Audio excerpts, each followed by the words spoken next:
processus ma daminɛ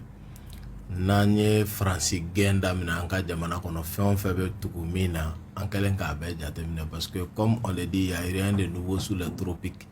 ko kura tɛ yen quoi u bɛ ko kelen ninnu de kɛ a kɛcogo ninnu bɛɛ dɔnnen don et rapport in fana kɔfɛ laɲini min fana bɛ yen tugun an da sera o ma wa o laɲini tɛ dɔwɛrɛ ye laɲini fila don pour laɲini fɔlɔ ka se ka Mali yɛrɛ jamana mara kalifalen ninnu minnu na bi n'olu ma sɔn Faransi jɔnya ma ka se ka ɲangini ta ka ɲɛsin olu ma diɲɛ kiribonbaw ɲɛkɔrɔ kelen n'a bɛ fɔ mandat d'arrêt international et filanan c'est même au-delà u ka dernier kata o de c'est préparer une agression contre le Mali de l'OTAN donc u wulila cogo min na ka taa bi Saddam Hussein ka ni nkalon ye ka tila u tilalen Irak cili la ka sɔrɔ k'a fɔ ko tiɲɛ na k'a tun tɛ ka nucléaire labɛn quoi ko option énergétique de kun don quoi c'était pas option militaire u tilalen quoi ka sɔrɔ k'o yafa ɲini kɛ quoi après tout ça à peu près 1 million de morts o kɔfɛ u sɔrɔla k'o fɔ donc Libye fana ta ça a été pareil u taara k'u bɛ taa jamana de dilan ka Libyɛnw don dan kelen k'olu de ka laɲini ye démocratisation ye donc démocratie de kɛra fasocratie ye Libye fana kɔnɔ donc ɲumanw t'a kɔnɔ quoi u ye ni outil ninnu dilan de ni mɔgɔ min ma sɔn an ta ma an b'a koron ka don nin da fɛ a fɛɛrɛw dilannen b'u bolo kabiri 1945 u gagné deuxième guerre mondiale u ye fɛɛrɛw ni dabaliw de dilan n'i ma sɔn an ka nin sira fɛ an b'i koro yan o dɔ ye embargo ye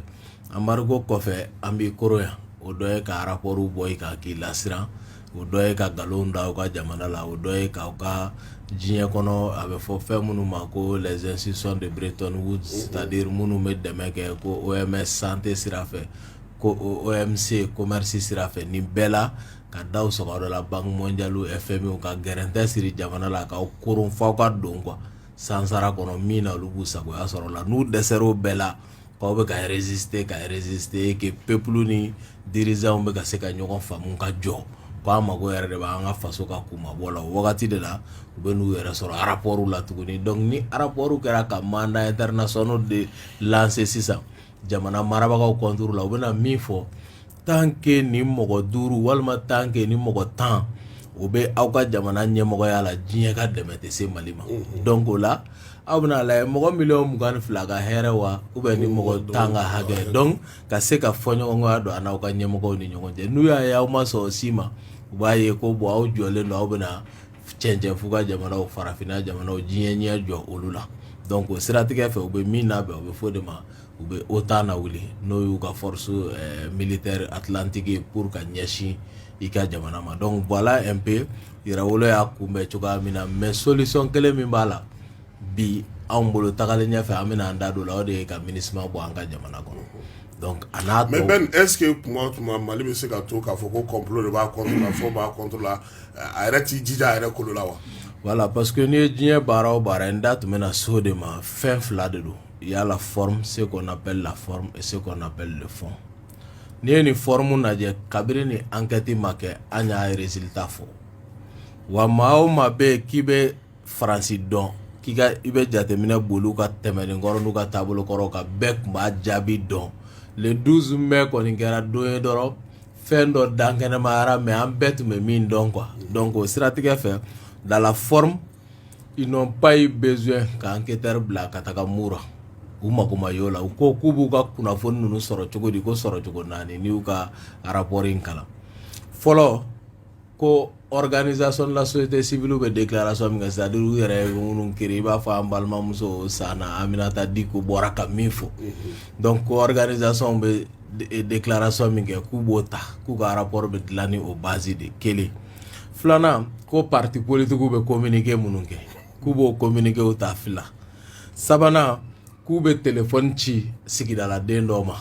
donc o naaninan k'u bɛ se ka satellite utiliser ka image dɔw ta donc voilà les 4 moyens par lesquels ni rapport in kɛra dans la forme il y a aucune fiabilité et olu yɛrɛ ka norme internationale sigilen na u ka répondant minnu b'an ka jamana kɔnɔ yan n'o y'u ka organisation des droits de l'homme ye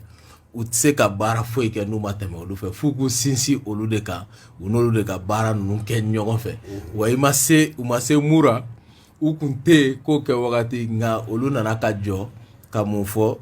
civil ardi donna fona sisan article 1er civil le fagara article 2 fila de fagara article 3 muso de violé la article 4 irisu de Wagner de kumbe article 5 u yɛrɛ a voté u ka assemblée kɔnɔ ko Wagner ye terroriste donc terroriste baara kɛ ɲɔgɔn k'u b'o bɛɛ kɛ terroriste ye donc ni de y'u ka article ye a o fɔ quoi ni donna a kɔrɔ o tɔ bɛɛ ye min ye dɔrɔn bɔbɔw ye dingɛ sen dɔgɔnɔw yɛrɛ y'u dɛmɛ su cɛli la u bɛ k'o de fɔ ka siyaw yɛrɛ ta u tɔgɔ ma pour ka filaw monter ka ɲɛsin u ma u taara ba kɔfɛ il y a une ethnie au Mali une ethnie communauté bɔbɔ o de ye armée dɛmɛ su fɛ ka dingɛbaw soni n'o ye foroba kaburu ninnu ye n'u bɛ min wele fosse commune donc o kɔfɛ su donni na dɔgɔnɔw faral'u kan donc ni diyalen don quoi comme quelque chose de préparé i b'a ye dɔrɔn i b'a dɔn k'a dilannen don kosɛbɛ quoi o de ye rapport in ye anw ka faamu na donc ni o taara k'i sɛgɛrɛ jagoya ye tɔgɔ wɛrɛ t'o la ni complot tɛ parce que janfa don ka ɲɛsin i ka jamana ma quoi donc bakuruba la murakaw mɔgɔ min bɛ maliyɛnw dɔn n'i bɛ mali dɔn yɛrɛ yɛrɛ dɛ k'i bɛ maliyɛnw dɔn n'o y'a sɔrɔ population civile de tun fagara walahi ala murakaw tun bɛ bɔ n'a ka di armée tun bɛ t'u bɛɛ faga mais maliyɛn t'o jitɔ sugu ye quoi n'i ye murakaw de faga réellement ko parce que les terroristes aussi sont des civils c'est pourquoi ne tɛ k'alu ka terme faamu donc n'i ko ko innocent d'accord ne bɛ se k'o faamu mais n'i ko ko civil terroriste ye civil de mais qui prend des armes pour un objectif politique pour servir l'Occident olu yɛrɛ ye terrorisme minnu créé et en même temps jalakilen don k'e de bɛ ka terroristes dɛmɛ m'o jɛya fɔlɔ ɲɛfɔli ma k'o kan dantigɛli ma k'o kan kɛnɛma bɔ sigi foyi ka k'o kan o temps kɔnɔna la fɛnɛ bɛ ka na essayer k'i bɛ jalaki wɛrɛ bi Mali kan donc mais bɛɛ n'i ye rapport in fana lajɛ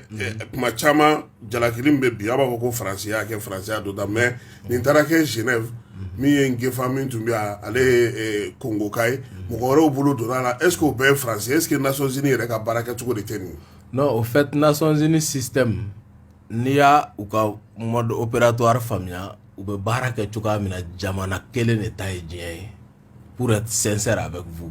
o tɔgɔ ko États-Unis o ka allié fɔlɔ o ye Faransi de ye filanan ye Angleterre ye Grande-Bretagne donc olu saba en toute sincérité olu de bɛ ka Nations Unies système bɛɛ lajɛlen gérer mais États-Unis de don ni États-Unis ye sira min fɔ a bɛ t'o sira de fɛ donc Faransi ni Grande-Bretagne bɛ tugu a kɔ Russie ni Chine bɛ yen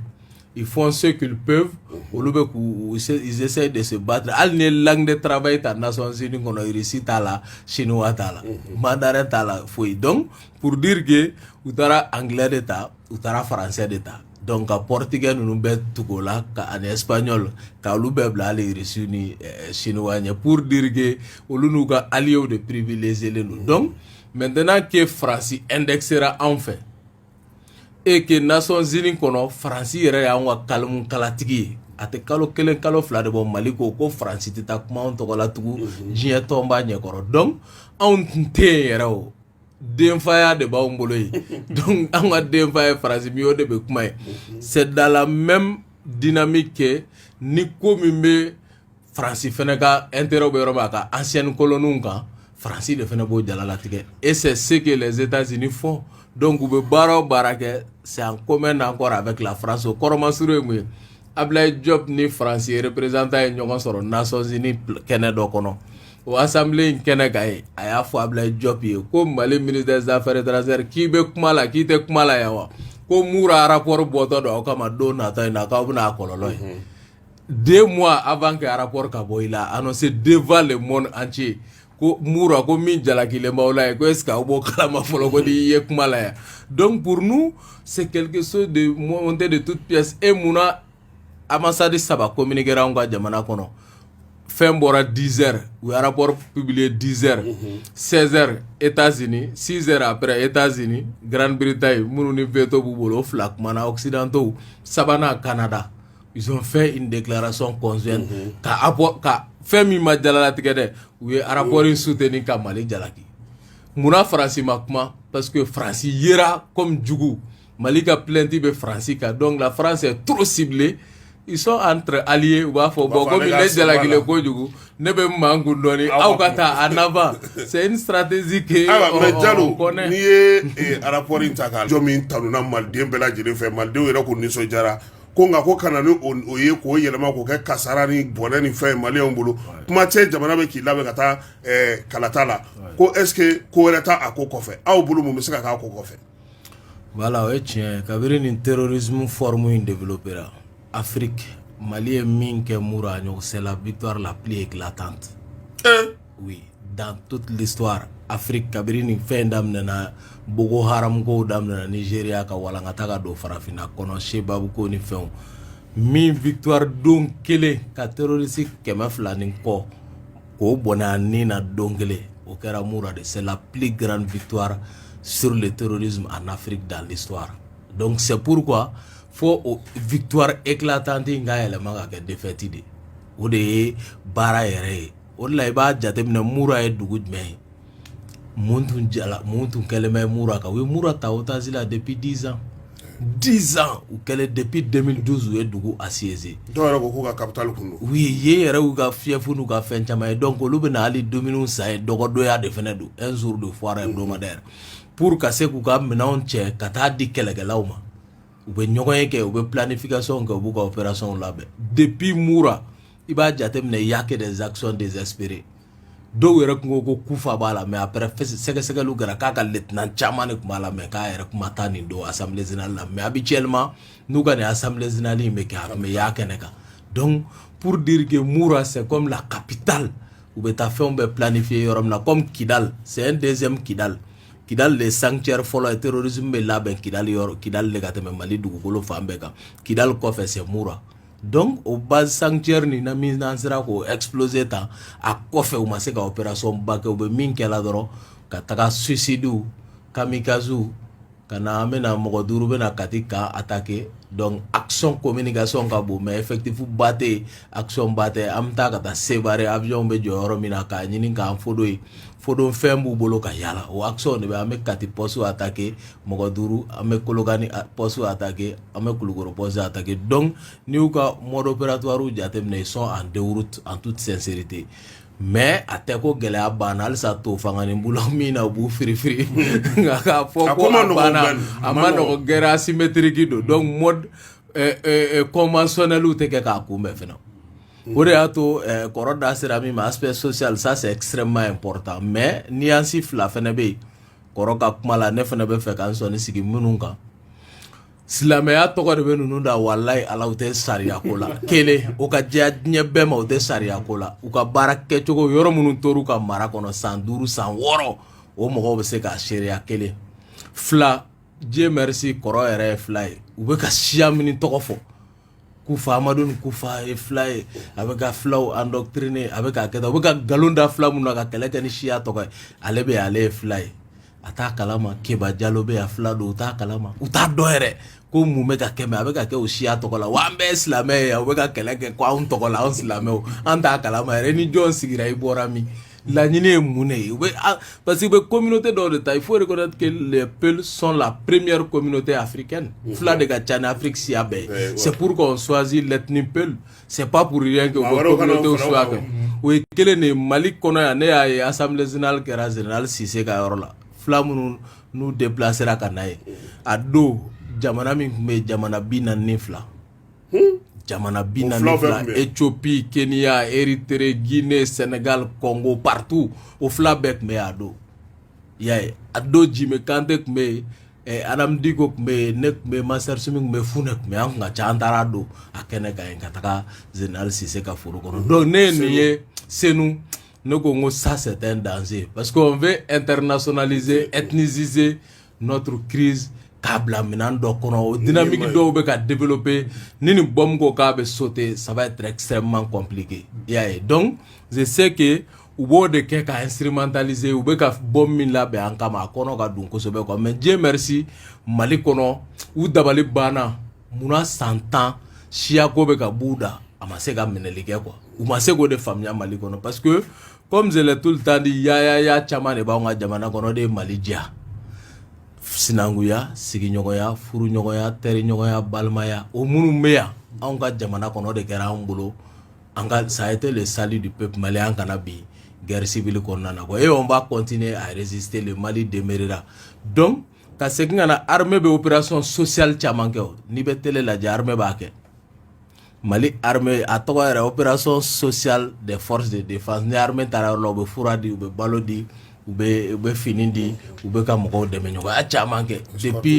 depuis très longtemps tout à fait u bɛ k'o baaraw kɛ mais maintenant min bɛ yen moi j'ai demandé au colonel ministre de la défense Sadio Kamara une fois k'an to baro la n ko Sadio n ko par exemple Assimi Goïta était dans la mission onusienne au Darfour Soudan kɔnɔ en 2011 Assimi tun bɛ Soudan lettre dɔw de bɔra ka Mali fo Nations Unies fɛ ko Mali ye baara min kɛ dans le strict respect des droits de l'homme ka Mali armée fo diɲɛ fan o fan ni Mali participera mission onusienne na Mali fora a yɔrɔ la ni bonyaba ye quoi ko Mali est respectueux des droits de l'homme et ça remonte depuis la charte de Kouroukanfouka malien yɛrɛ de nature hali ne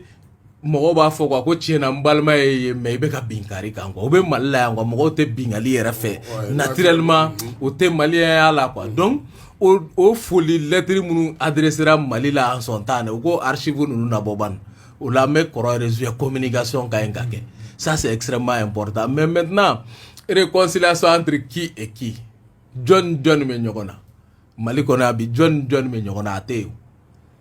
un moment donné kɛlɛ dɔ dilanna Libi ko a ye na a ka na Mali minɛ an bɛ Mali di aw ma o kɔnɔ olu bɛ manipuler o kɔnɔ an bɛ manipuler a ye sigi ka kuma ni ninnu a ye accord dɔ kɛ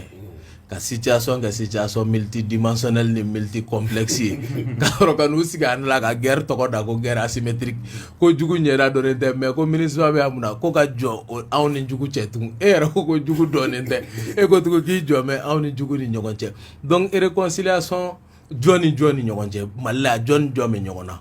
mɔgɔ dɔw bilala manipulation kɔnɔ ko a ye na a ye terrorisme kɛ a b'a kɛ ni siya jumɛn a y'a kɛ ni fila ye fila siya tɔgɔ ye n'o kɛra sisan ka ɲɛmɔgɔ kɛ fila ye ka rébellion dɔ in Yada Gali k'o ɲɛmɔgɔ kɛ suraka ye donc n'u y'o siya fila bila ɲɛfɛ ko suraka fila n'u y'o bila ɲɛfɛ u na se ka hakili fɛgɛman dɔw don yɔrɔ sɔrɔ mais o de ma se ka minɛli k'anw ka jamana kɔnɔ ne t'a dɔn i bɛna jɔn ni jɔn na sigi Mali kɔnɔ olu bɛ agenda min kɔnɔ diinɛ tɔgɔ don mais diinɛ kuma tɛ siyaw tɔgɔ b'a la suraka fila mais surakaw ka kɛlɛ tɛ filaw n'i tɛ ɲɔgɔn kalama donc fo o ka jɛya o la an ni jɔn bɛ taa sigi ko ka réconciliation kuma tɛ Mali kɔnɔ min bɛ yen o de ye tiɲɛ ye solution jumɛn bɛ yen bi Mali armée janfa kɔnɔ kun dun ɲana a bɛ ka bɔ Faransi yɔrɔ Faransi kɛlen ka États-Unis ni diɲɛ fara yɛrɛ ka Nations Unies ka coupole la MINUSMA kɔnɔ janfa bɛ ka bɔ o yɔrɔ n'i nana jamana fɛnɛ kɔnɔ tuguni janfa dɔ bɛ yen parce que u ye jamanaden dɔw manipuler k'olu su ka bila u yɛrɛ faso la o kɔfɛ tugun jamana ɲɛmɔgɔw yɛrɛ n'i wulila ko a b'a la France olu bɛ ni terroriste bɛɛ kaɲa donc janfa tun bɛ kuluba yɛrɛ ni nin bɛɛ ma se ka waraka o don na a kun ka gɛlɛn an ka surasiw cɛba ninnu jɔlen u bɛ ka kɛlɛ kɛ janfa kɔnɔ kun ka don o la u ye yɛrɛ ɲini fisaya n'a bɛ fɔ réplique tactique u ye yɛrɛ ɲini fisaya diɲɛ armée bɛɛ bɛ replier donc Mali armée y'o min kɛ pendant 2, 3, 4, 5 ans population taara yira sigidaladenw na l'armée vous a abandonné armée bolila k'aw to armée bolila Mali armée ka armée jasi ka armée tɔgɔ tiɲɛ ka armée galon sigi armée kunna o min kɛra danaya fɛgɛya nana o yɔrɔ ye tiɲɛ ye armée ani sigidaladenw ni ɲɔgɔn cɛ donc o sa